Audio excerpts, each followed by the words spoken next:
yang menyandang autisme itu sebenarnya punya warna tersendiri dalam kehidupan kalian gitu ya. Kalau ibaratnya bumi atau dunia ini lukisan, mungkin kalian itu salah satu salah satu unsur komponen warna atau cat yang mungkin orang sering nggak pakai, tapi kalau begitu udah dipakai di atas kanvas itu kalian justru yang warnanya paling paling mencolok gitu ya, yang Bikin paling bagus gitu ya. ya betul, yang paling bikin bagus.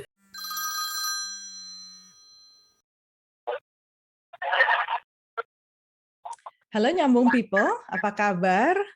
Sehat-sehat sih ya semua. Semoga sekeluarga selalu dalam berkah lindungan Tuhan. Ini episode yang ke-27. Kita mau coba bikin kamu klik dan connect dengan Hari Disabilitas Internasional 2021. Selamat Hari Disabilitas. Nah, tema internasional tahun ini adalah Leadership and Participation of Person with Disabilities in Inclusive, Accessible, and Sustainable Post-COVID-19 World. Jadi kalau diterjemahkan itu artinya kepemimpinan dan partisipasi penyandang disabilitas menuju tatanan dunia yang lebih inklusif, lebih aksesibel, dan berkelanjutan pasca COVID-19. Nah, buat kamu yang belum tahu, sebenarnya kadang-kadang orang pakai kata disabilitas gitu ya.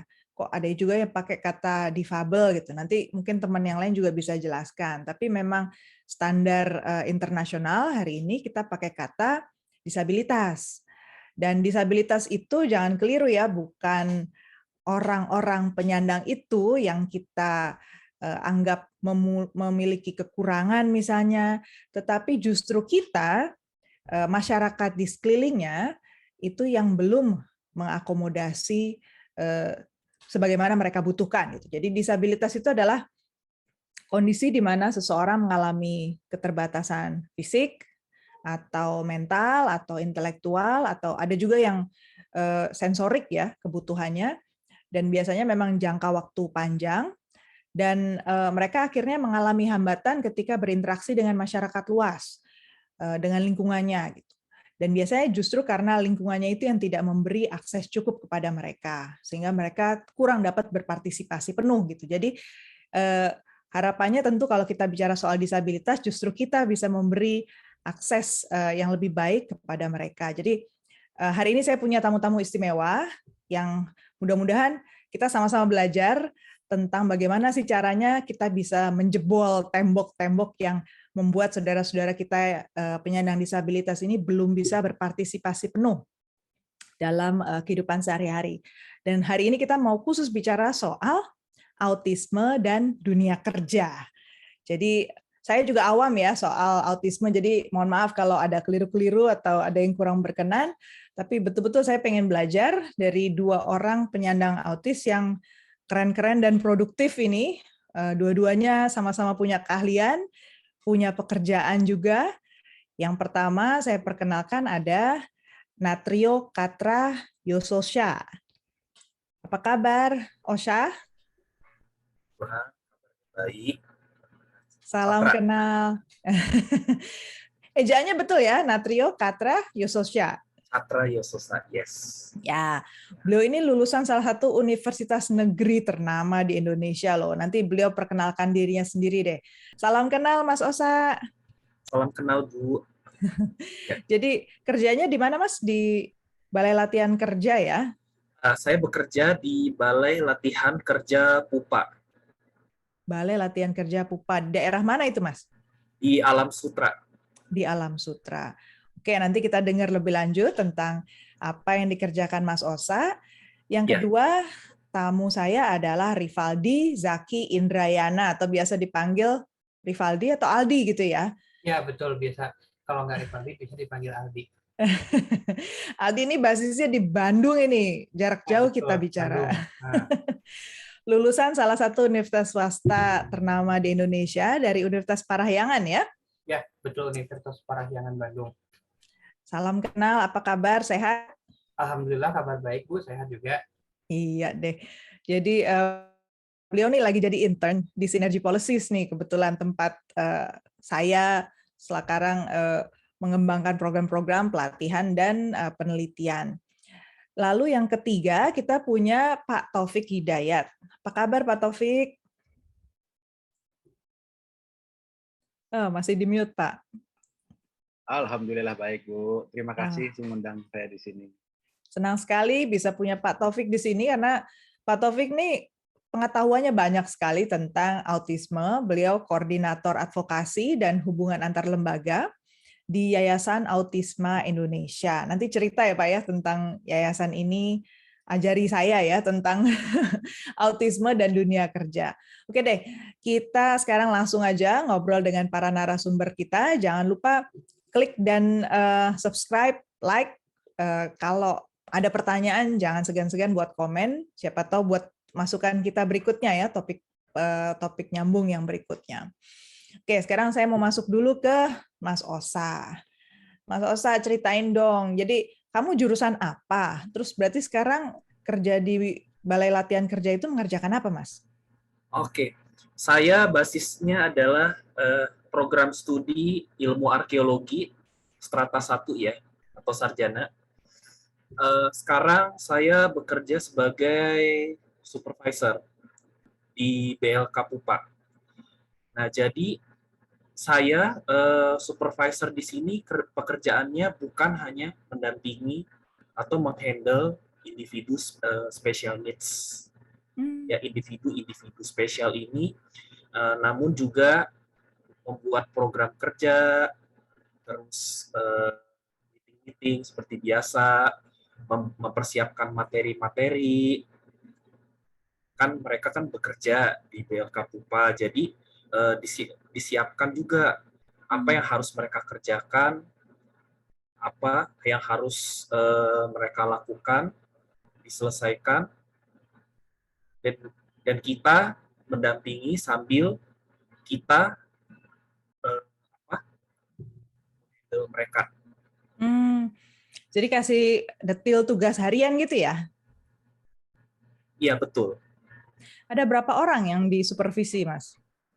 Kalau saya kan ada tiga divisi ya. Itu di divisi saya ada 4 orang. Ada 4 orang. 4 orang peserta, ya. Jadi 4 orang ini semuanya tadi punya kebutuhan khusus? Iya, semuanya autis. Semuanya autis. Oke, jadi perusahaan di Balai Latihan Kerja ini memang khusus untuk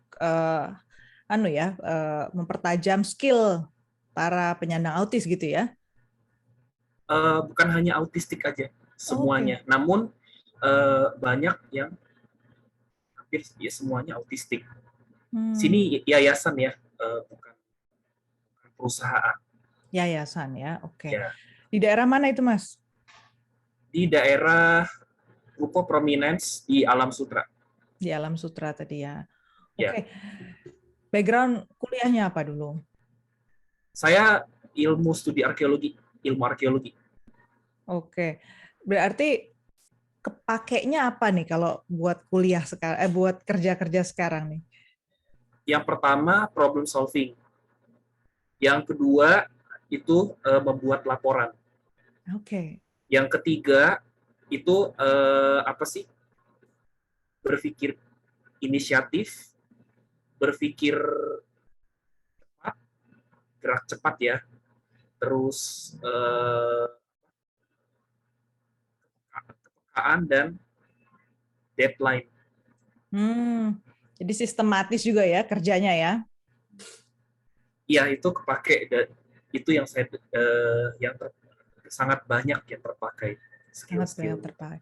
Tapi setahu saya Osa ini kan aktif juga ya, kegiatan sosialnya juga macam-macam gitu. Mungkin itu juga membantu kah? Waktu kuliah sih saya hanya sebagai anggota dari himpunan mahasiswa arkeologi saja ya. Kan memang sering terlibat kan dalam event-event kayak begitu atau kuliah. Terus ternyata kepanitiaan itu membantu saya gitu untuk dalam bekerja. Oke. Apa yang selama ini membuat kamu nyaman di tempat kerja itu? Di tempat kerja ini saya merasa nyaman karena saya banyak melihat individu yang mirip seperti saya, walaupun spektrum ya, autistic spectrum disorder kan, beda-beda. Tapi banyak dari peserta-peserta ini saya melihat, oh ternyata ada sedikit kesamaan dengan saya, ada beberapa yang mirip dengan saya, apa yang challenging-nya, terus uh, apa sih kayak ability-nya, terus selain itu juga sangat mengakomodir semuanya, supervisor, sesama rekan supervisor, lalu peserta itu caring, saya bilang caring, terus friendly, dan mengakomodir. Jadi mengakomodir di sini adalah inklusifnya itu adalah memperlakukan itu sama. Jadi bukan tidak diperlakukan seperti tidak berdaya begitu. Jadi tetap diakomodir gitu. Jadi saya sambil saya tuh skill saya, namun ketika itu saya ketika kesulitan saya dibantu tanpa melihat saya itu coba dengan explore gitu loh, saya kemampuan saya saya mengeksplor kemampuan saya gitu. Jadi saya coba nanti kalau kesulitan punya ruang untuk mencoba, untuk mencari gitu ya. Ya. Diberi kesempatan ya. Oke, makasih Mas Osa. Nanti kita sambung lagi. Sekarang sama Mas Rivaldi nih. Kalau Mas Rivaldi, ayo ceritain kalau kamu background pendidikannya apa, terus kerjain apa sih kalau di pekerjaan? Oke ya, jadi saya sendiri ini background pendidikannya dari program studi S1 Sarjana Ilmu Hubungan Internasional Universitas Parahyangan atau Unpar ya di Bandung. Nah, selama 4 tahun kuliah di HI Unpar kemarin saya sendiri itu banyak belajar di HI banyak belajar tentang politik ya, terutama politik luar negeri dikombinasiin sama sedikit unsur politik dalam negerinya juga. Terus ada lagi itu yang terkait dari situ diplomasi, lalu analisis kebijakan luar negeri, terus ada lagi kaitannya dengan ekonomi, sosiologi atau sosial budaya Indonesia, kearifan lokal, terus ilmu keamanan ya, perekonomian politik internasional, terus organisasi internasional, dan satu lagi media atau komunikasi internasional. Jadi ya ini juga sebagai gambaran ya, kuliah di HI itu cakupannya luas gitu. Nggak semata-mata bicara tentang diplomasi atau kebijakan luar negeri belaka gitu ya, tapi juga bicara tentang yang lain-lainnya yang seperti yang tadi udah disebut itu. Nah, terus berdasarkan pengalaman juga selama 4 tahun di kampus, saya sendiri ini lebih banyak fokus di kegiatan kuliah ya. Mungkin ceritanya beda dari Mas Osa yang tadi aktif di himpunan, juga organisasi kemahasiswaan lainnya barangkali. Tapi kalau saya sendiri lebih banyak berkuliah karena itu memang keinginan sejak awal. Dan adapun kegiatan yang pernah saya ikutin di luar kuliah itu cuma satu dulu waktu masih semester awal ya, waktu zaman masih jadi anak maba, anak mahasiswa baru, pernah ikut acara jadi panitia namanya Temu Akrab Hubungan Internasional. Waktu itu gabung jadi panitia, terus acaranya di Bandung sama teman-teman yang lain. Tapi setelahnya udah cuma itu aja acara yang ikut sebagai panitia. Adapun sisanya ya sebatas hadir sebagai peserta gitu buat mengisi waktu. Nah, itu terus pengalaman selama di Unpar juga. Atau di tempat kerja deh, Rivaldi. Kalau di tempat kerja, berarti kepakainya apa nih pengalaman kuliah? Langsung ya, di tempat kerja sejauh ini ilmu yang kepakai itu terutama tentang diplomasi sama kebijakan luar negeri, terutama kalau kita udah bicara tentang tentang AUKUS ya, Fakta Pertahanan Kapal Selam Nuklir antara Australia, Inggris, sama Amerika Serikat. Itu di situ unsur diplomasi juga unsur kebijakan luar negerinya itu kelihatan gitu ya, kental banget. Nah, sebagai contoh, misal negara ASEAN dalam menyikapi ini terbelah gitu, terpecah-pecah sikapnya. Ada yang tidak setuju, misalnya Indonesia, Malaysia, terus yang setuju itu Singapura dan Filipina itu. Nah, terus reaksi itu bisa dijadikan cerminan ya dari kebijakan luar negeri mereka, sekaligus yang nanti bakal mempengaruhi diplomasi. Selain itu, apalagi ya?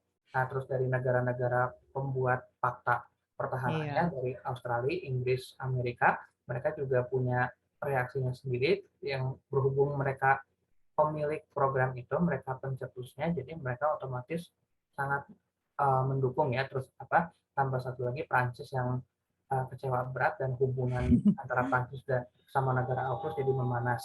Itu contohnya. Iya, ini Rivaldi nih menyiapkan materi juga buat nyambung. Kalau pendengar nyambung pernah nyambung people pernah dengar episode yang sebelumnya ya tentang AUKUS. Nah, Rivaldi ini bantu saya juga nih searching, browsing gitu ya, making sure bahwa berita-berita yang terkini, bahkan studi-studi yang sudah ada gitu ya soal misalnya AUKUS. Apalagi kamu kan topiknya beberapa kali udah beda-beda juga ya. Soal migran, apalagi? Ya, pekerjaan migran, terus selain itu rasanya gig workers juga kita pernah bahas. Gig workers, ya. Betul. Ya, terus itu semuanya menarik. Sama guru ya, sama guru. Kamu juga pernah belajar. Betul. Pernah juga kita diskusi sama rekan-rekan dari PGRI, terus satu lagi Education International atau EI. Nah, itu juga nggak kalah menariknya itu. Nah, jadi Rivaldi ini cerdas ya, jadi mudah sekali mengarahkan beliau untuk cari ini, kita coba sintesiskan. Bahkan untuk sosial media Synergy Policies juga kamu bantu ya, Mbak Nadila ya. Jadi kalau kita rekan nyambung people, kita lihat ya bahwa ternyata banyak hal yang bisa dilakukan oleh teman-teman kita, saudara-saudara kita penyandang autis nih. Jadi sekarang kita coba ngobrol dulu sama Pak Taufik. Kalau Pak Taufik selama ini terlibat banyak soal autisme, tadi Osa udah sempat sebut ya, ada spektrum disorder. Saya minta tolong dijelaskan dong, yang disebut spektrum disorder itu apa, dan mungkin ada yang luput orang ketahui ya tentang apa sih yang sebenarnya berarti harus disediakan oleh pemberi kerja jika mereka mau merekrut pekerja yang penyandang autis. Silakan Pak Taufik. Terima kasih Bu Dina. Kenapa dikatakan spektrum, itu kita bisa berkaca pada warna ya. Kalau kita bicara tentang spektrum warna, itu akan ada ribuan bahkan jutaan ketika kita pecah. Nah, itu juga yang terjadi pada penyandang autis. Jadi karakteristik individu bagi penyandang autis satu dan yang lainnya itu akan berbeda. Bentuk kebutuhan mereka juga akan berbeda. Karena itu yang memang membuat mereka unik. Gitu. Dan kalau dibilang, ada sering pertanyaan, apa sih sebetulnya yang memang mencerminkan keautisan dan yang menjadi khas khusus gitu. Agak cukup sulit memang, karena setiap individu akan beda. Tapi ada 3 karakteristik utama ya. Yang pertama ada keterlambatan komunikasi. Ketiga, keterlambatan dalam hal sosialisasi interaksi. Yang ketiga ini ada perilaku yang sifatnya repetitif atau yang berulang. Itu memang mungkin yang bisa menjadi karakteristik keunikan yang memang melekat pada penyandang autis. Nah, berbicara soal bekerja, bukan menjadi rahasia umum lagi, karena memang tantangan sendiri buat penyandang autis ini untuk masuk pada dunia kerja. Ya, secara jujur, ketika kita bicara pemerintah, kita bicara perusahaan, kita bicara BUMN, ketika bicara mengenai penerimaan tenaga kerja, rata-rata hanya pada yang disabilitas fisik dan sensorik. Disabilitas intelektual, disabilitas mental belum menjadi suatu skala prioritas yang memang bisa masuk dalam skema tersebut. Dan ini juga jadi tantangan buat kita saya sebagai pegiat autis juga, saya juga seorang kakak dari penyandang autis, untuk bisa, dan saya senang sekali bisa hadir di acara ini, bisa menjadi bentuk awareness, sosialisasi kalau memang ya ini buktinya ada Rivaldi, ada Osa yang memang menjadi penyandang autis, jadi role model kita. Mereka bisa bekerja seperti itu. Ya, ini tadi Pak Taufik sempat menyebut ada peraturan pemerintah, sebenarnya tadi merujuk ada Undang-Undang Nomor 8 2016. Di situ pemerintah Indonesia sudah mengakui ya, memberi pengakuan dan tempat istimewa untuk teman-teman penyandang disabilitas. Di situ disebutkan bahwa pemerintah daerah, badan usaha milik negara, badan usaha milik daerah itu wajib menjadi contoh, mempekerjakan paling sedikit 2% penyandang disabilitas dari total jumlah pegawai atau pekerja mereka. Di pasal 53 mereka menyebutkan itu. Pasal 53 ayat 1. Nah, itu udah turun sampai menjadi peraturan pemerintah, bahkan Permenaker di tahun 2021, Permenaker 21/2021 terkait unit layanan disabilitas yang sudah ada bantuan ya sebenarnya dari pemerintah kalau perusahaan-perusahaan ini tertarik untuk merekrut, maka bisa ada bantuan untuk mengetahuilah butuh akomodasi yang layak itu seperti apa sih gitu ya, penyesuaian dari perusahaan juga dibutuhkan seperti apa.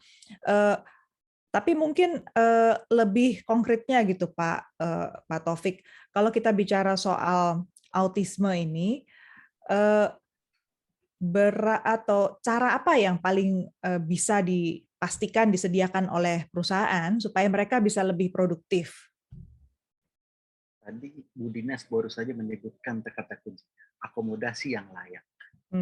Jadi pemerintah sudah mengakui kalau semenjak adanya Undang-Undang 8 2016 itu, kalau keberadaan penyandang disabilitas itu sudah berubah konsep dari yang tadinya charity base menjadi konsep penghormatan, pelindungan, dan pemenuhan hak. Jadi sudah masuk dalam konteks HAM sebetulnya. Gitu. Jadi akomodasi yang layak itu yang diperlukan oleh penyandang autis dan disabilitas lainnya agar bisa berpartisipasi, berkontribusi dalam dunia kerja. Nah, terkait tadi Bu Dina sebutkan terkait dengan peraturan unit layanan disabilitas, itu menjadi tugas pemerintah, baik itu pusat dan daerah khususnya, terutama terkait dalam proses rekrutmen, penerimaan, pelatihan kerja, penempatan kerja, keberlanjutan kerja, dan juga pengembangan karir yang adil tanpa diskriminasi. Jadi sebetulnya dari sisi regulasi Indonesia sudah cukup advance. Problemnya adalah kita negara yang sangat luas ya. Kalau dalam catatan saya itu ada 415 kabupaten, 93 kota, 5 kota administrasi. Jadi itu kan harus diturunkan. Pusat sudah membuat aturan, daerah juga diwajibkan membuat aturan. Nah, terkendalanya adalah proses implementasinya. Gitu. Dan komitmen daerah, komitmen pusat untuk hal itu. Jadi memang perlu kita tunjukkan best practice seperti OSA dan Rivaldi ini untuk membuktikan kalau ke mereka itu loh, mereka mampu. Gitu. Itu aja yang kira-kira kita perlu terus sounding, terus sosialisasikan. Tadi tuh yang belum sempat diceritakan, saya ceritakan juga soal Rivaldi. Rivaldi ini juga jago nulis novel. Kamu udah nulis novel pertama sampai booming ya. Sekarang lagi nulis novel kedua katanya. Oh iya betul, ini sekaligus kasih tahu ya, sekaligus promosi. Ya jadi kasih judulnya.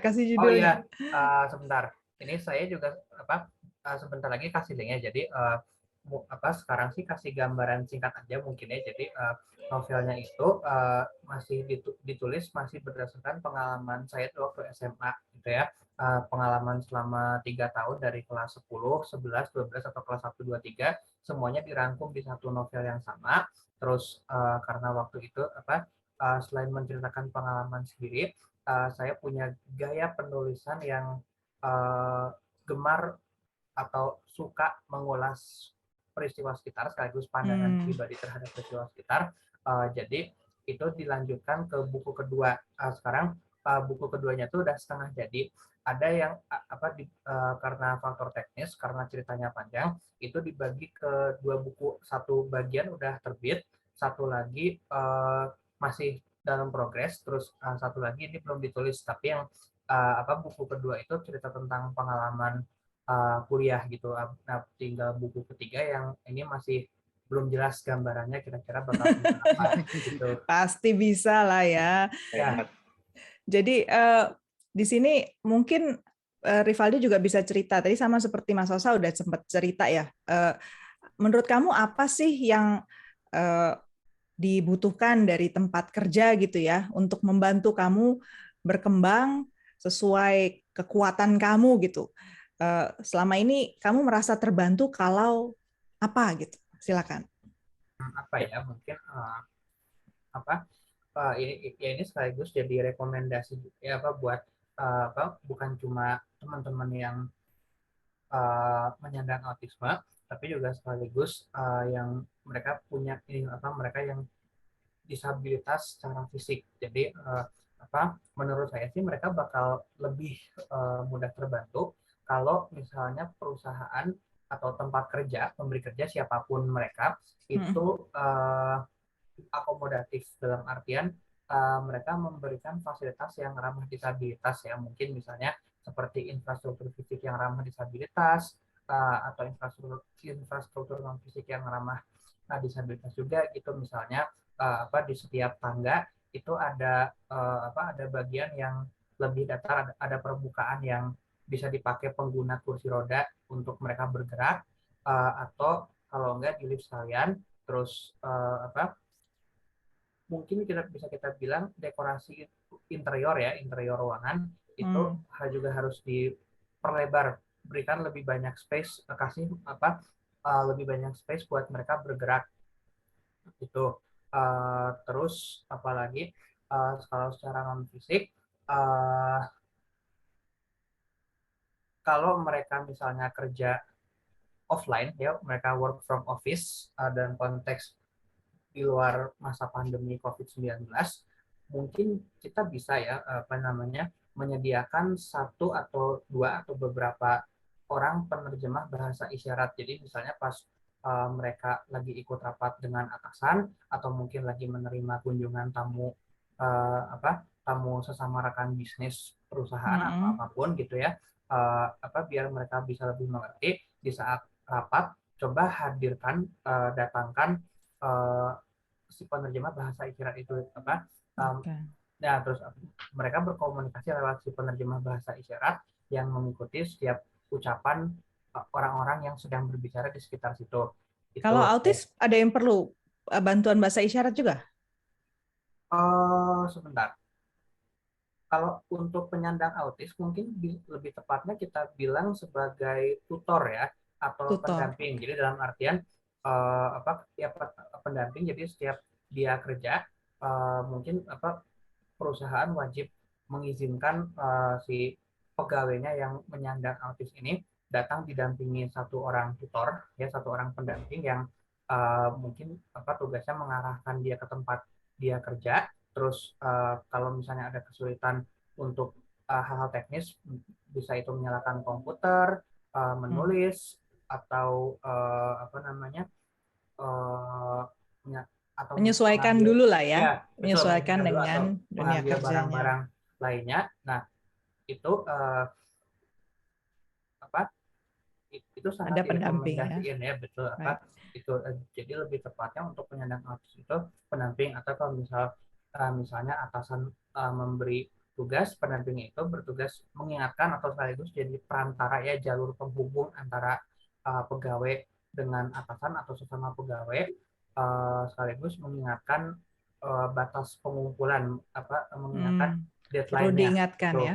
Ya seperti itu sih kalau untuk penyandang autis itu yang sekarang. Makasih Rivaldi. Kalau ya, Mas Osa mungkin ada tambahan. Sebaiknya menurut Anda apa yang disiapkan? Oke, itu tadi kan dari disabilitas fisik ya, dan di sini saya ingin fokusnya ke autisme ya, karena sudah dijelaskan oleh Valdi. Jadi kalau autistik karena spektrum, bisa bermacam-macam mereka. Tenaga pendamping yang terus temani, terus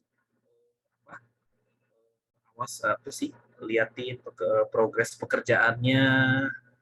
Nah itu berikan pekerjaan sesuai dengan porsinya. Karena kuncinya adalah memahami spektrum kan. Nah, spektrum itu tergantung dari tingkat spektrumnya mereka, challenging-nya. Ada yang banyak sekali yang challenging-nya, ada yang challenging-nya sedang, ada yang sesekali lah butuh istilahnya prom ya. Nah jadi tiap individu autistik itu beda-beda, tapi akomodasinya adalah sama. Adalah orang yang seperti mensupervisi individu autistik tersebut, memberi apa contohnya batas waktunya mengerjakan berapa lama, terus akomodasinya adalah ketika kan sebagian individu autistik, mungkin sebagian besar ya itu kan ada yang sensori peka sama sensori cahaya, terus suara, terus bau atau rasa,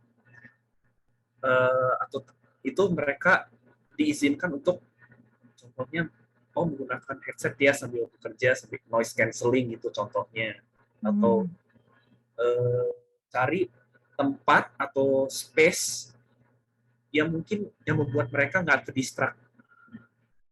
Karena kan ada juga mereka yang ke-distract kan, mudah ke-distract. Ada yang seperti itu, tapi ada juga yang nggak terlalu ke-distract. Nah makanya adalah pentingnya kita untuk mengidentifikasi dulu. Jadi sebelum masuk kerja, sebelum akomodasi ini disediakan, pelajari dulu, identifikasi dulu individu. Spektrum seperti apa, challenging-nya apa, skills-nya apa, yang menjadi di lingkungan kerjanya begitu. Jadi sangat-sangat penting sih. Kalau pengalaman saya sendiri ya, kayaknya sih secara umum kalau untuk penyandang autis kita nggak bisa menerapkan kaku gitu ya, jam kerja dari jam 8 sampai jam 5 itu jelas nggak akan sanggup ya, benar nggak? Secara umum mungkin perlu ada fleksibilitas juga soal hasil lah ya, yang penting hasilnya jadi dan hasilnya disesuaikan juga dengan keterampilan masing-masing individu itu, benar nggak kira-kira? Tergantung individunya. Spektrumnya ya. Ada individu yang sangat kaku ya, rigid. Untuk masalah schedule, jam 4 harus ini, jam 12 harus makan siang. Tapi ada juga yang lebih fleksibel, ada juga yang dia sangat-sangat, biasanya ini yang saya temukan yang masih sangat kaku itu adalah individu yang challenge-nya banyak. Dalam arti butuh tenaga pendamping setiap saat di sampingnya. Tapi ada juga yang lebih fleksibel. Nah, ini mereka juga perlu dilatih kefleksibelan ya, karena kan kalau dilatih pelan-pelan, dijelaskan kenapa alasannya pulangnya terlambat, pulang kerjanya terlambat, kenapa alasannya, ya. belum selesai bagaimana akibatnya, seperti itu. Oke, Pak Taufik mungkin ada mau ditambahkan Pak kalau soal caranya tadi ya Pak ya? Ya, kita kalau balik lagi ke tadi ya, apa yang sudah disediakan oleh pemerintah atau yang lain. Ini sebetulnya yang terpenting adalah mencocokkan. Kata kuncinya kan mencocokkan kebutuhan pekerjaan dan ketersediaan. Gitu. Nah, di sini ada proses mix and match, gitu. Di mana ketika satu perusahaan bisa menerima penyandang disabilitas, khususnya penyandang autis, akan ada pihak yang melakukan mix and match tersebut. Dan apa saja beban kerjanya, apa saja kemampuan kerja penyandang autis, nah itu akan di mix and match tersebut. Dan yang jangan lupa, yang terpenting itu bukan hanya kita bicara mengenai kebutuhan secara individu penyandang autis dan juga kebutuhan perusahaan. Environment itu juga penting. Lingkungan kerjanya ya? Ya, karena ketika kita sudah menciptakan semua hal secara by system dan sebagainya, tapi ketika person dalam ekosistem tersebut, dalam komunitas yang dalam konteks kerja tersebut tidak berpikir secara neurodiversity, gitu. Itu nggak akan jalan. Jadi makanya kalau kita bilang itu perusahaan yang memang menerima penyandang autis, itu kita bilang itu suatu mereka tuh inovator. Kenapa? Mereka berani membuat satu langkah extra mile. Orang lain belum memikirkan, mereka sudah memikirkan. Itu apresiasi saya terbesar. Termasuk juga terkait sinergi policies. Gitu. Wah, itu sangat luar biasa. Gitu. Karena secara umum ya, majority perusahaan bahkan pemerintah saja sendiri mereka belum bisa menerima penyandang autis. Hanya beberapa ya. Dan ini para inovator startup perusahaan ini perlu semakin banyak dijadikan suatu model gitu loh. Karena nanti kan mereka akan mengajak yang lain untuk ikut gitu loh. Yang kita bilang namanya early adopter. Gitu loh. Jadi ketika ada contoh akan ada yang ikut gitu loh. Karena abis itu ada jurang. Kenapa di sisi yang sebelah sini tuh majority masih belum tahu, belum mau, belum. Nah, tapi pelan-pelan kan ketika semakin besar, course-nya akan semakin tertutup. Seperti itu. Iya. Jadi kalau saya ya melihatnya sebenarnya kenapa akhirnya disebut disabilitas, saya merasakan betul bahwa sebenarnya kadang-kadang kita diskriminatif ya, melihat bahwa yang disebut dengan akomodasi sesuai kebutuhan itu seakan-akan big thing gitu ya, hal besar yang kayaknya berat gitu. Padahal sebenarnya keseharian kita berhadapan dengan pegawai baru misalnya, pasti harus ada penyesuaian. Orang yang tidak punya penyandang autisme sekalipun, pasti kita juga harus ada penyesuaian, melihat kebiasaan dia, melihat dia tuh jam produktifnya seperti apa. Kalaupun kita nggak cocok dengan jam produktif dia, bagaimana cara kita menyampaikannya dan membuat dia bisa menyesuaikan dengan proyek kita. Itu pasti semua ada proses. Jadi sebenarnya nggak ada yang terlalu impossible ya, atau nggak mungkin dilakukan kalau menurut saya. Rivaldi itu juga step by step ya, Rivaldi ya. Sampai bisa akhirnya melakukan tugas-tugas itu ya Pak ya, Rivaldi ya. Step by step jadi itu juga dari awal bergabung dengan Sinergi itu semua memang perlu ada penyesuaian lagi gitu untuk mengerjakan semua tugas itu dari yang awalnya belum terbiasa terus masih sering nanya sana sini terus setelah coba dikerjakan sendiri syukur alhamdulillah lancar gitu ya dan sampai sekarang makanya saya sendiri jadi enjoy gitu dalam bekerja. Syukurlah. Jadi sekarang mungkin kita bisa beralih juga di negara-negara tetangga ya Pak Taufik ya. Sebenarnya udah cukup banyak contoh-contoh model bagus ya untuk akomodasi penyandang autis di tempat kerja. Kalau Anda ceritanya di mana? Pernah lihat di mana? Kebetulan 2019 kemarin itu ada orang Denmark datang ke Indonesia. Kebetulan dia juga ayah dari penyandang autis. Nah di situ dia cerita banyak di negaranya itu dia melatih penyandang autis untuk pekerjaan ya yang spesifik ya itu di bandara. Itu memeriksa X-ray bandara. Okay. Karena kekhususan penyandang ini menarik sebetulnya. Jadi ada hal yang digali oleh orang Denmark ini namanya Torkel. Dia menggali kekhususan pekerjaan yang memang bisa didapat oleh penyandang autis. Kenapa? Kemampuan visual mereka kan kuat. Majority, saya nggak bilang semua, tapi majority kemampuan visual mereka kuat. Jadi dia dilatih untuk mencari hal-hal yang memang tidak nggak biasa ya. Nggak biasa gitu loh. Ketika X-ray itu, jadi dia dilatih di situ. Gitu. Kedua, terkait dengan berhubungan dengan industri IT. Karena background Torkel ini adalah orang IT, gitu loh. Dia mencoba mencari itu. Jadi sekarang beberapa perusahaan multinasional, global, internasional itu sudah mulai mengakui dengan mempekerjakan penyandang autis itu tingkat etos kerjanya makin meningkat.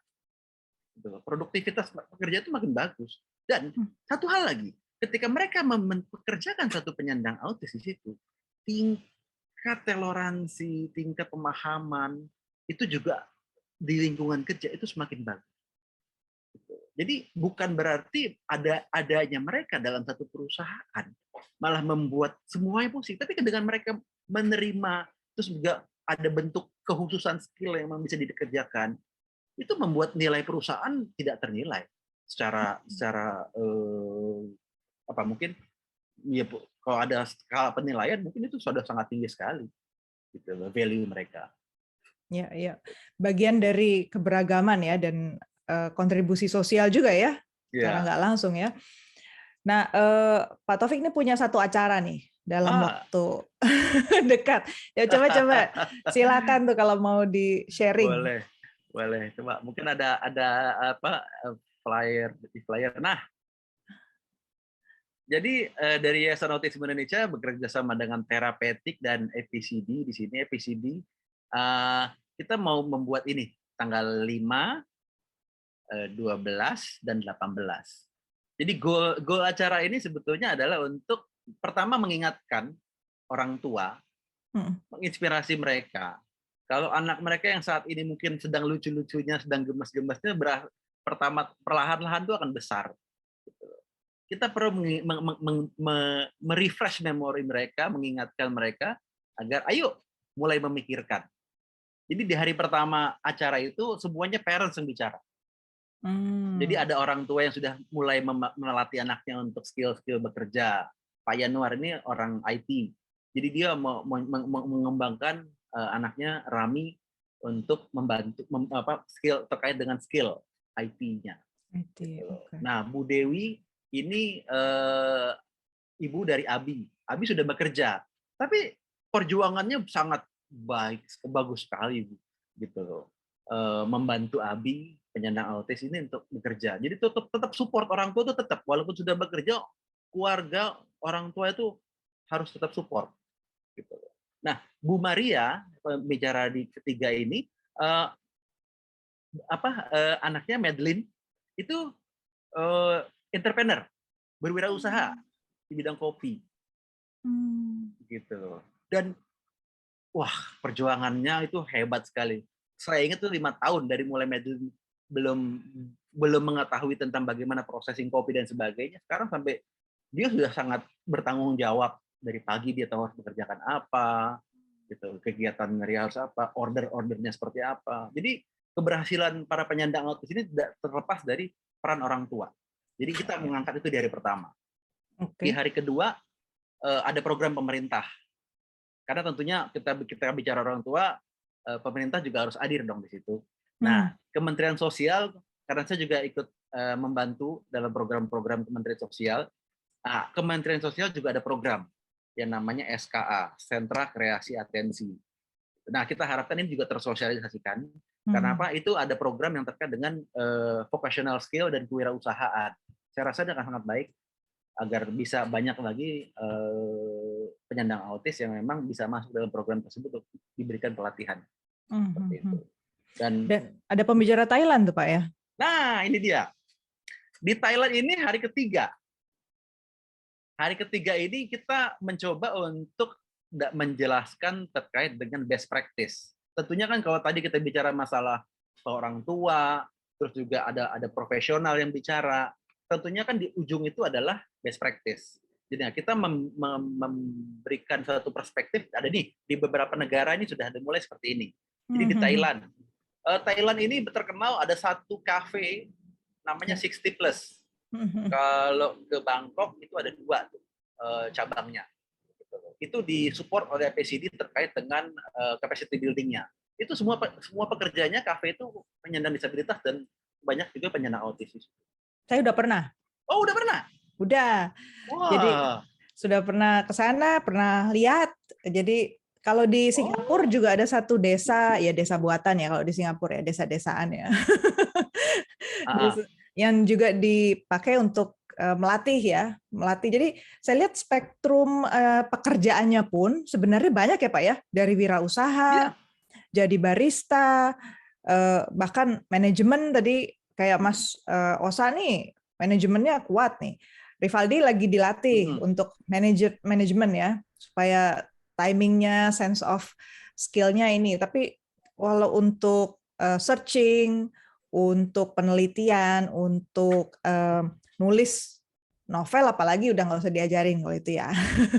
Jadi artinya bisa ditingkatkan dari waktu ke waktu. Jadi ya mudah-mudahan Nyambung People, kamu nyambung deh ya hari ini bahwa sebenarnya sama seperti kita, penyandang autis ini juga tinggal dicari aja kliknya di mana gitu di tempat kerja kamu, kasih kesempatan mau kerja full time, part time, silakan dinegosiasikan aja gitu ya. Dan mungkin untuk penutup nih, kita mau tanya juga sama Osa, sama Rivaldi, di sini kalau bicara soal pesan-pesan nih buat para penyandang autis di seluruh Indonesia nih, buat kalian di Hari Disabilitas Internasional tahun ini, kalian mau menyampaikan apa? Silakan, Mas Osa dulu kali ya. Ya. Untuk teman-temanku individu autistik, neurodiverse, khususnya, dan semua disabilitas, kalian bisa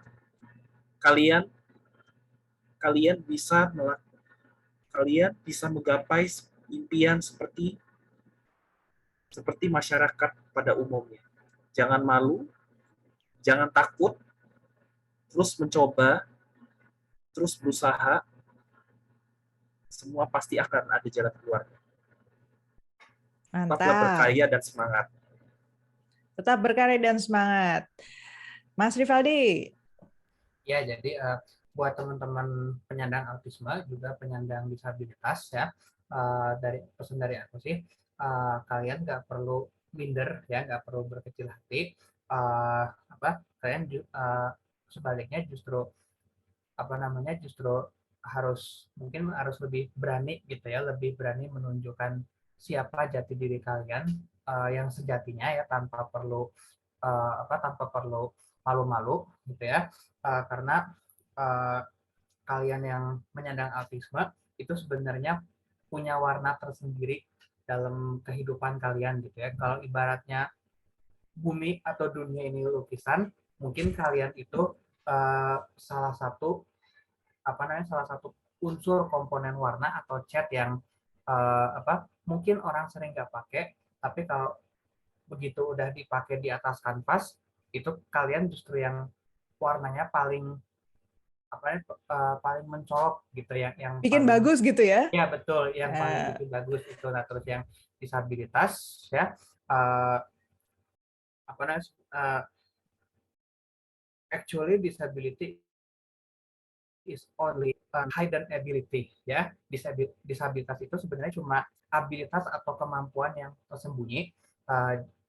Jadi jangan sekali lagi jangan minder, jangan malu-malu gitu ya. Terus buat kita yang mungkin merasa lebih baik, yuk kita sama-sama tolong mereka, bantu mereka, jangan pernah underestimate atau meremehkan mereka gitu.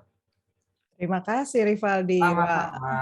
Mantap ya pesan-pesannya. Jadi konkret loh ya, mereka berdua ini bahasanya bisa Anda perhatikan, tata bahasanya pun teratur. Bahkan Rivaldi udah muncul filsafatnya nih ya, udah mulai kelihatan. Coba Pak Taufik, untuk penutup Pak, kalau dari Bapak sendiri apa buat Hari Disabilitas tahun ini Pak? Osa dengar Rivaldi ngomong tuh saya terharu saya ingat itu. Jadi mudah-mudahan ya dua individu ini, dua anak-anak yang berbakat ini, bukan anak lagi ya, individu yang jadi model gitu. Jadi harapan saya gitu, terutama untuk para keluarga ya, karena saya juga keluarga penyandang autis, ada keluarga penyandang autis, jangan pernah menyerah dan jangan pernah patah harapan, karena ketika kita sudah mulai pada fase itu, kita nggak bisa ngebantu mereka.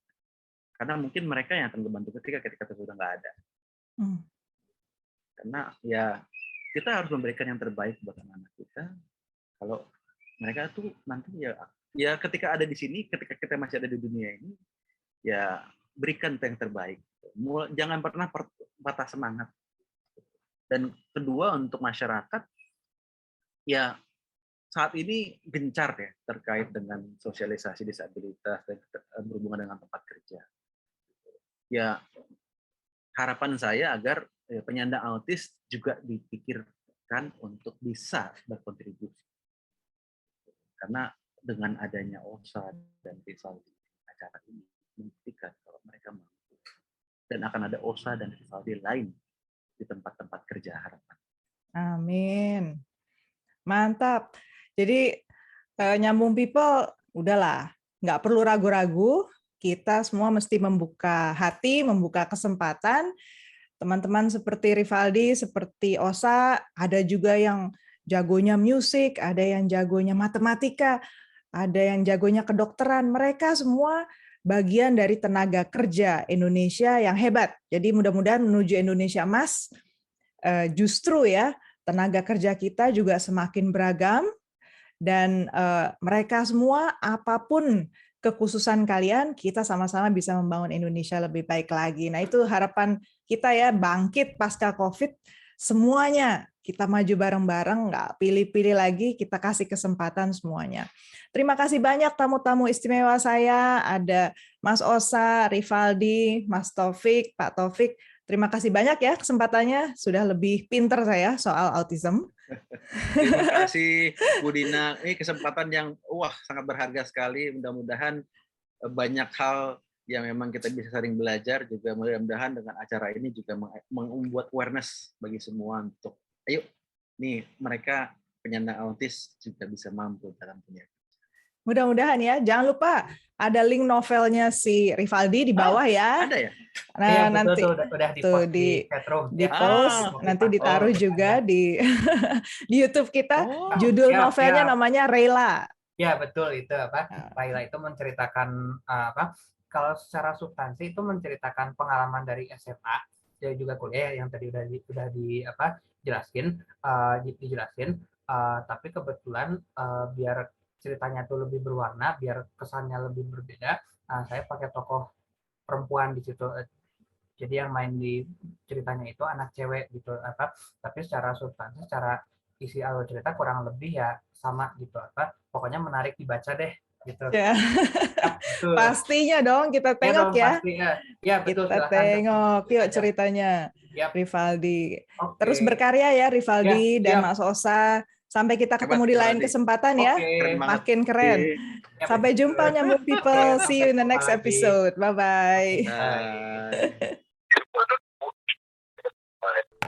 Jangan lupa like podcast ini kalau kalian menikmati diskusinya, komen apabila kalian punya pertanyaan atau pendapat, dan subscribe agar kalian tidak ketinggalan episode nyambung setiap minggunya.